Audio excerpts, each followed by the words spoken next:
जब जब धरती पर अधर्म बढ़ता है, जब जब मनुष्य अपने भीतर की शक्ति को भूलने लगता है, जब जब नारी शक्ति को कमजोर समझा जाने लगता है, तब तब इस सृष्टि में केवल एक ऊर्जा जागती है, माँ दुर्गा।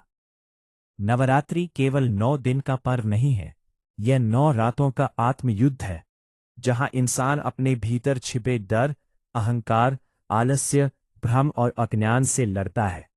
हमारे पूर्वज जानते थे कि दिन बाहरी दुनिया के लिए होते हैं और रातें आत्मा के लिए।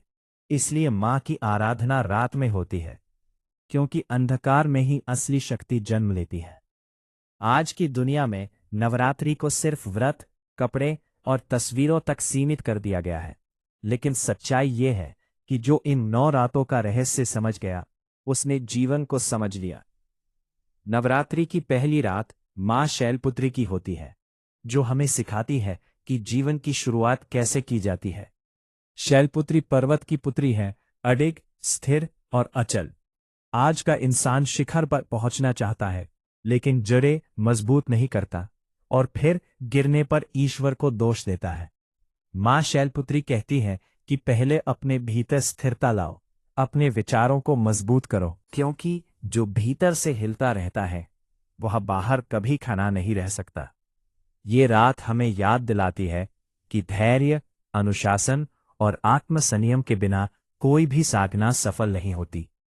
दूसरी रात माँ ब्रह्मचारिणी की होती है, जो तपस्या और धैर्य का प्रतीक है। ये वही देवी है जिन्होंने वर्षों तक कठिन तप किया, बिना किसी शिकायत के, बिना किसी जल्दबाजी के। आज के समय में हर इंसान जल्दी परिणाम चाहता है, जल्दी पैसा, जल्दी नाम, जल्दी सुख। लेकिन माँ ब्रह्मचारिणी सिखाती है कि जो इंतजार करना सीख गया वही जीवन में सबसे आगे जाता है। तपस्या केवल जंगलों में नहीं होती, तपस्या तब होती है जब आप टूटने के बाद भी सही रास्ता नहीं छोड़ते। ये रात उन लोगों के लिए होती है जो हार मानने के कगार पर खड़े होते हैं। तीसरी रात माँ चंद्रघंटा की होती है, जो साहस और आत्मसम्मान की देवी है। उनके माथे पर अर्धचंद्र है और उनके हाथों में अस्त्र शस्त्र, लेकिन उनके चेहरे पर शांति है। ये देवी सिखाती है कि शांत रहना अच्छी बात है, लेकिन कमजोर बन जाना पाप है। दुनिया उन्हीं को दबाती है जो अपनी सीमाएं नहीं बताते। माँ चंद्रघंटा कहती है कि जब जरूरत पड़े तो अपने भीतर के योद्धा को जगाना सीखो, क्योंकि हर मुस्कान के पीछे शक्ति होनी चाहिए। चौथी रात माँ कुष्मांडा की होती है, जिनके बारे में कहा जाता है कि उन्होंने अपनी हल्की सी मुस्कान से पूरे ब्रह्मांड की रचना कर दी। इसका अर्थ यह है कि आपकी सोच में ही आपकी सृष्टि छुपी होती है। जो जैसा सोचता है वैसा ही बनता है। नकारात्मक विचार सबसे बड़ा असुर है, जो बिना हथियार के इंसान को अंदर से मार देता है। माँ कुष्मांडा हमें सिखाती है कि ऊर्जा शब्दों से नहीं, सोच से जन्म लेती है। पांचवी रात माँ स्कंदमाता की होती है, जो ममता और करुणा की देवी है। उन्होंने एक योद्धा को जन्म दिया, लेकिन उसे प्रेम से पाला।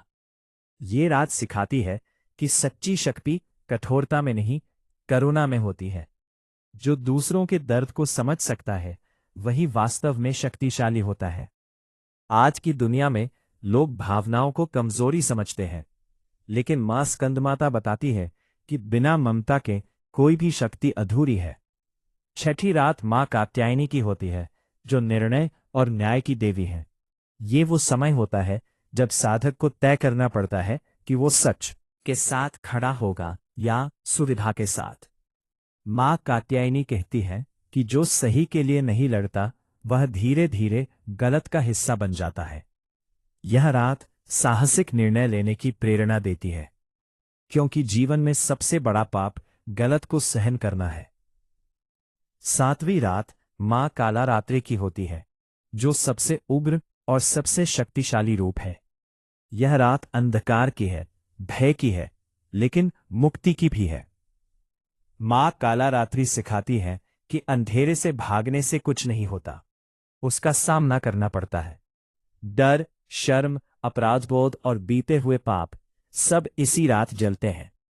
यह आत्मा की सबसे कठिन परीक्षा होती है।